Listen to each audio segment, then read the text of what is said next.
We all have a place that's taking us away, so far away from our dreams. Just can't seem to find. I was 50 years old and starting my life over, and I didn't know what to do, and all I was told to do is this crazy thing, create this garden. And I did. I followed and I listened and I moved, because all things are possible when you're willing to walk through your fears. Days go by, we know now is the time to break the chain, light the way before us. Hi, I'm Christy Allen, the Mosaic Shaman, and I work with the energetic body to release trapped emotions that women hold. Sometimes as women we think that we are supposed to do everything and accomplish everything at the same time. We're also masters at hiding the emotional feelings that are trapped inside the body. I help women understand that all things are possible. I help them take the shattered pieces of their life and put it back together. Close your eyes and feel the change.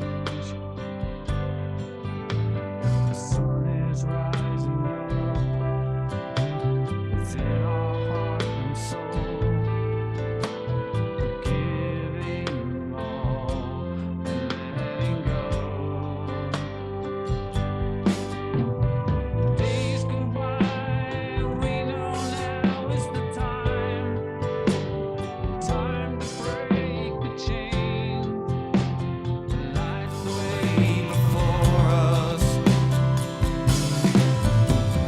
You've got the power deep inside to rise above it all. Now is the time.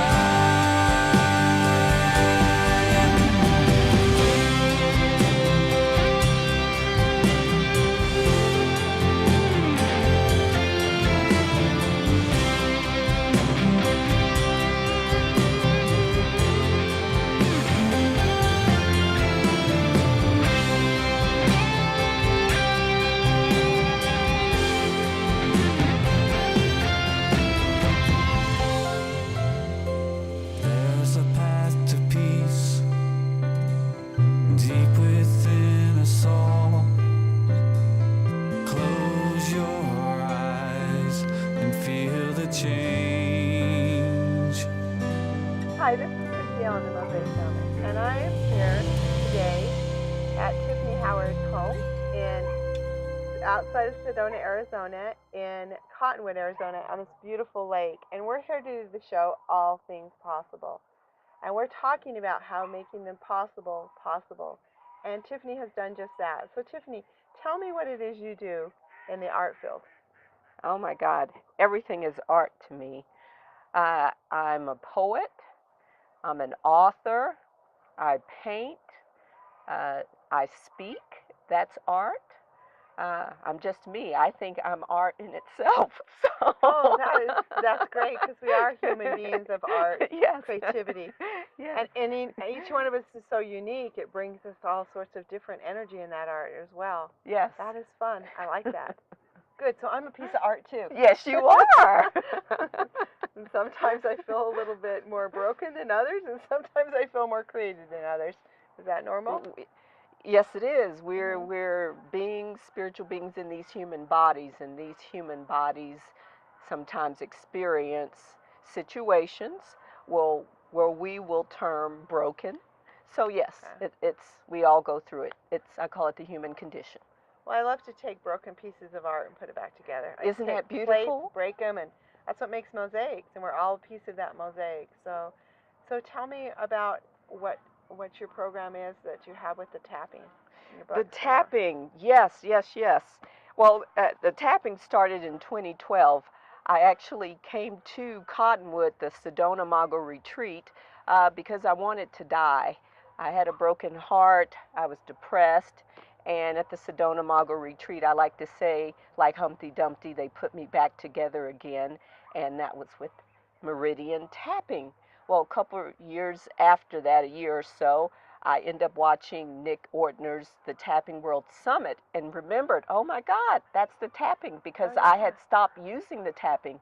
And then Archangel Michael told me in a dream that my life purpose was as a healer, and I'm a licensed attorney, by the way. Okay. And so my licensed attorney who talks to Archangel Michael. Yes. That's a very interesting story right there. How did that come about? How did that come about? I went to a Hay House conference called I Can Do It in Austin, my hometown, Austin, Texas. And Doreen Virtue was speaking, and she told us to go home that night and ask Archangel Michael what our life purpose is before we went to bed. So before I went to sleep, I did. I said, Archangel Michael, please tell me what my life purpose is. Make it huge, put it in a neon sign and colorful so that I will know, right? Okay. And so in my dream, I saw a portion of my 2013 mandala, and I had cut out some words and stuff from a magazine, and it said healer, healing work. I don't know why I did that.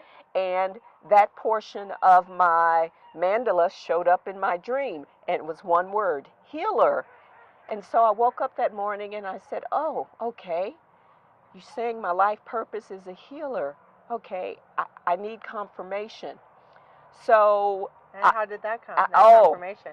Yeah. I said, Archangel Michael, if you are real and this is you and not my ego, I have a tattoo of the tree of life on my left thigh. I want you to make it itch and burn. Wow, itch and burn. That must be a good sign. Yes. Well, nothing happened on Monday. All right. Because this was over the weekend. Nothing happened on Tuesday. Wednesday morning, I get up to go walk my dog, Chief Justice.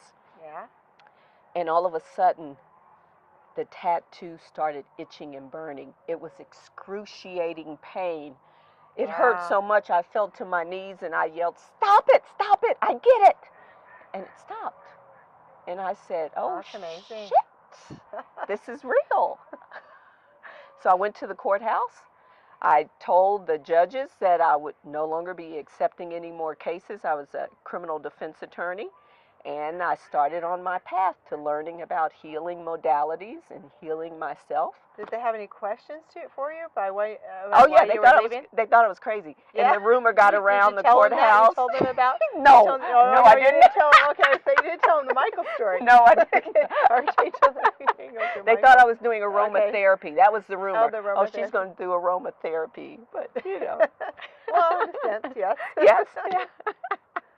Interesting. Okay, great. And so then, where'd you go from there? From there, Archangel Gabriel started working with me with writing.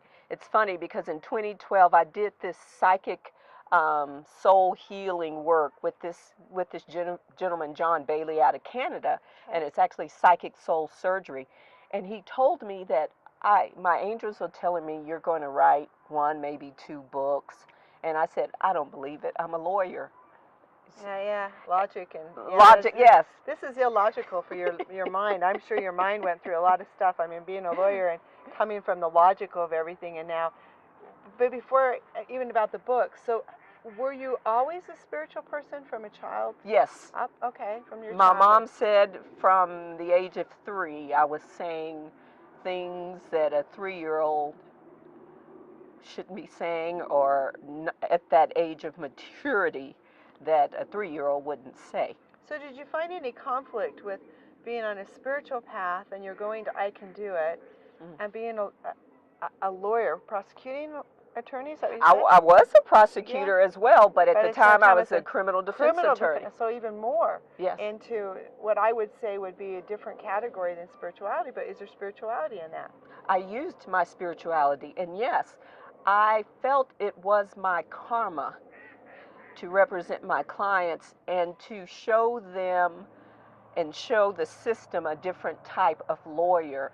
Okay. So I wanted to show compassion. Like I would have other lawyers that would tell me, why are you hugging your clients? You shouldn't be hugging your clients. I wouldn't touch them. And I'm like, what are you talking about? I see my clients as I see myself.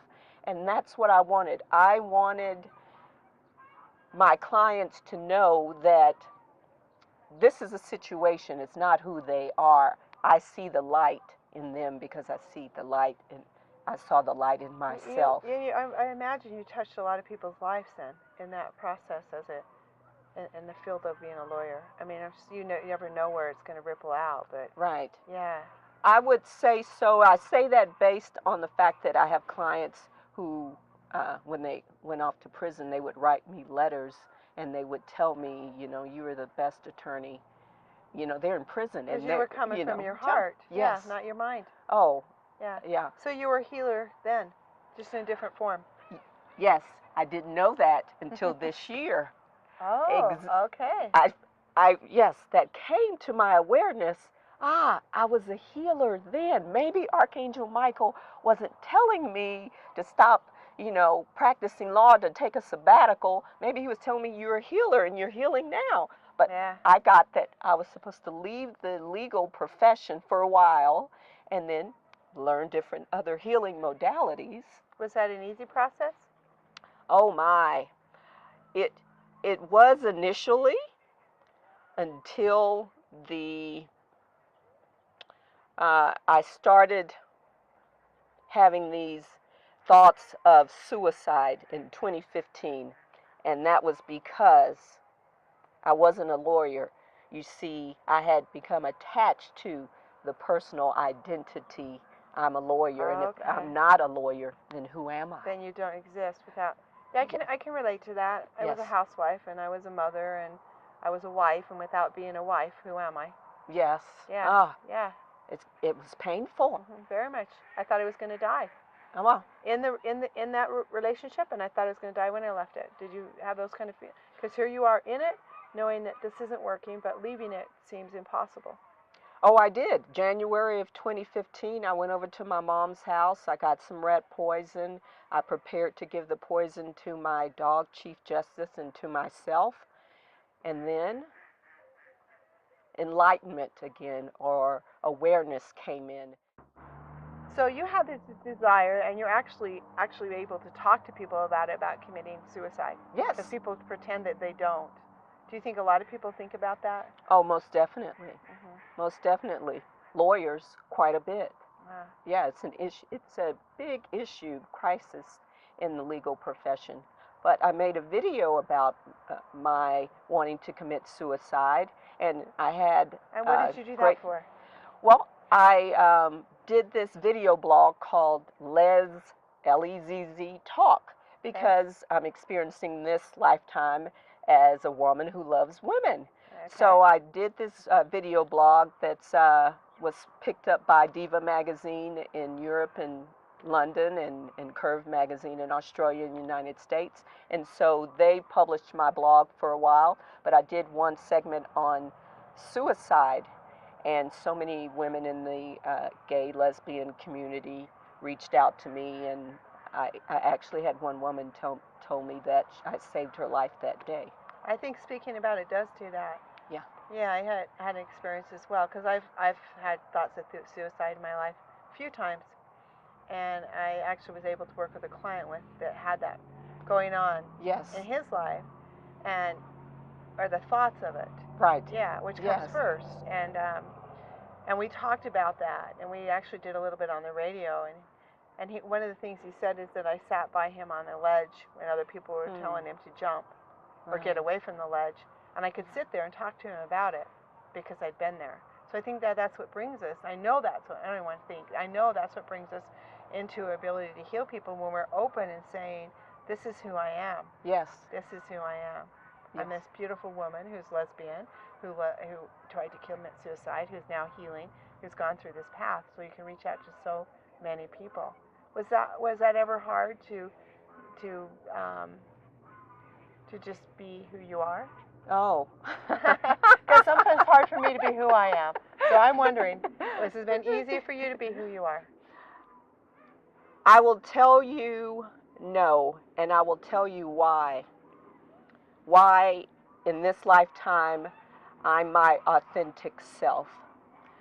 I thought about it. and what I wanted to share with people, because people ask me all the time, Yeah. how are you able to be yourself? And it goes back to this song. I grew up as Primitive Baptist in Okay. Texas, and we used to sing this gospel song in church, if I may. Oh, A yes. couple Yeah, sing it first, please. lines.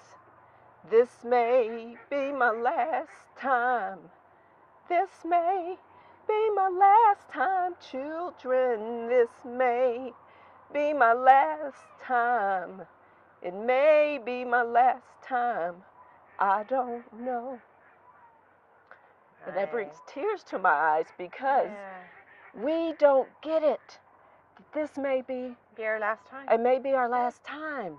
On this planet. On this planet. A lot of people are saying this is our last time to be here. So if we're not doing it now, we ain't gonna get another All we chance have to is do it. now. Yeah. Well, I've chosen not to come back another lifetime. I believe, like Yogananda, you know when you're going to transition, if you are at that level of consciousness and awareness. Yes. So I've chosen not to come back another lifetime. So I'm doing everything now. And enjoying it all. I'm enjoying it all. I think that's why you glow so much. And the camera guy was just saying you have the most beautiful smile because you're coming from your heart. You're just covering everything. Is just coming out. Thank all you. over. Yes. Thank you. And so, to people that are having struggles with trying to be who they are. Yes. What would you tell them? What would you give them advice? I mean, not advice, but what would you encourage them to do different? There's so many people out there that want to be something other than what they are. I would share with them, if they can, to go deep down into their soul and understand that what I just said, this may be their last time. To really listen, take it in internally, really understand. Really understand that. That's right. People used to say to me, what changed my life, if you only had 6 months to live, how would you live How it? would you live it? So if I only had this last lifetime, because that's even more than 6 months, and that's great, because I got some time here. Yes. How do I want to live that? Yes, yes. Yeah. And in March of last year, my stepdad died, and I flew to Baltimore to be with him. He was in a hospice. He had 7 brain tumors, tumors on his lungs and kidneys. Wow. And I went there and I tapped for him and I did Reiki because I'm a certified Reiki master. And when he wasn't lucid, he would just say certain things. For instance, he would just say, oh, when I get out of here, I'm going to go back to school. Yeah. Okay? He wasn't going to get out of there. Yeah. And he would tell me when he was awake and lucid, you know, Tyffany, that business that I've always wanted to do, I'm going to do it when I get home. When I was a little girl in high school, I'm 49 years old now, but when I was in high school, he wanted to start that same business then. And he never did it. Yeah. I don't want to have any regrets about who I love, what I do, nothing, no regrets. So that's what I tell people. I agree. Yeah, my dad left the planet in May, and he left the planet never doing anything he wanted to do as well. Yeah. And when probably about 20 years ago, in my 30s, I went, you know, he's talking about all these things he wanted to do, and he's not doing it. I'm going to go do the things I want to do. Yes. Yeah. And it's been an amazing journey, and some of it's scary, and some of it's uncertain, but it's what I want to do. Right. Oh, yes, it's the scary. way I want to do it. Yes. It should be scary. If it's not scary. Well, are you familiar with Yvonne Van Zandt? Yes. I hope I pronounced it right. Sometimes I pronounce her name a little different, but I love her work. And she said, you ought to be doing things that scare you so much you have pee running down your leg when you're doing it. I agree. And I've been doing a lot of those moments. I agree. I agree. Everything that scares me, I do. Yeah, because that's where you're going to grow. Most definitely. I'm all about the growing. Talk to me about what your tapping books are about. My tapping book. My first tapping book is Tap That. And I didn't come up with that title. all my books are channeled, and I don't come up with any of the titles. I'm given the titles by Archangel Gabriel. And so I was jogging one morning, and I got this, tap that. Tap that. So if you've read any tapping books, they're pretty much all the same in that they give you the history of tapping and how to tap on different issues. Well, all my books are a little bit different than those tapping books. And how are they different? Because they're personal.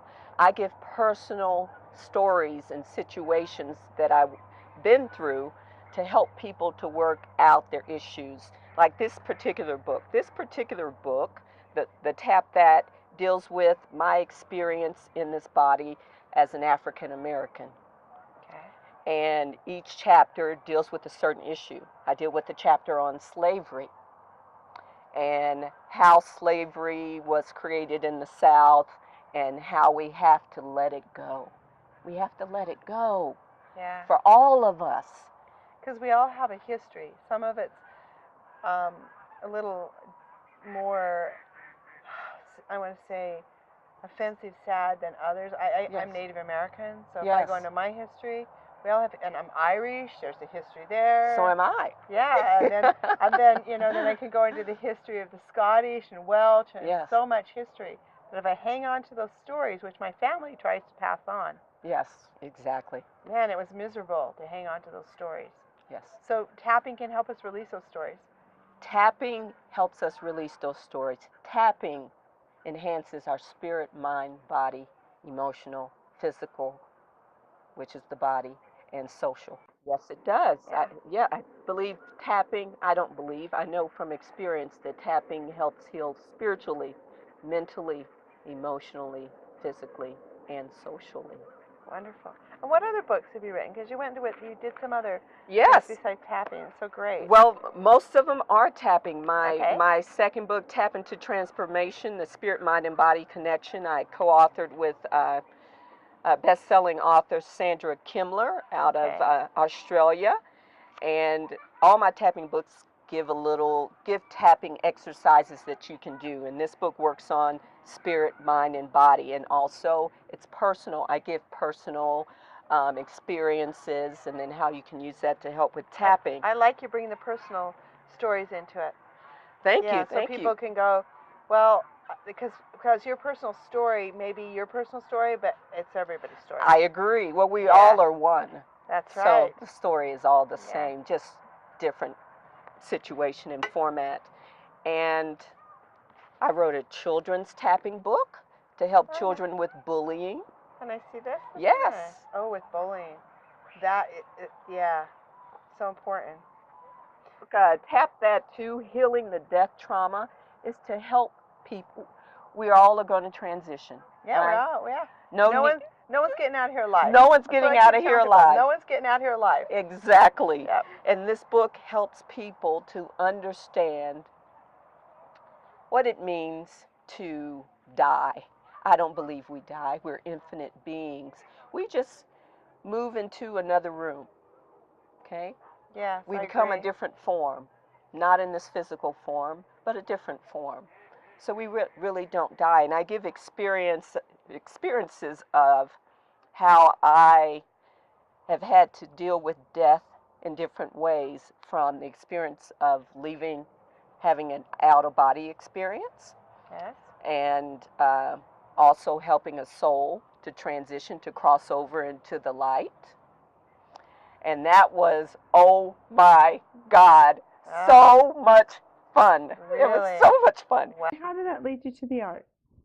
I was writing my poetry book, and I was asking my guides, I said, I need an illustrator. Who's going to be the illustrator? Your name. And they said, you. I'm like, what are you talking about, me? I'm not an artist. And they said, yes, you are. You're an artist. That night I go to bed, I get downloads, and I'm like, I can't believe this. I wake up, and Archangel Gabriel, each painting, I have more than one. I have this one here, Tunnel of Light. I have this one here, Field of Flowers. And at night, before I paint these, Archangel Gabriel gives me the colors, and then shows me the stroke. I call it tapping art because I use my index and middle finger on my left hand in a tapping like motion. Wow.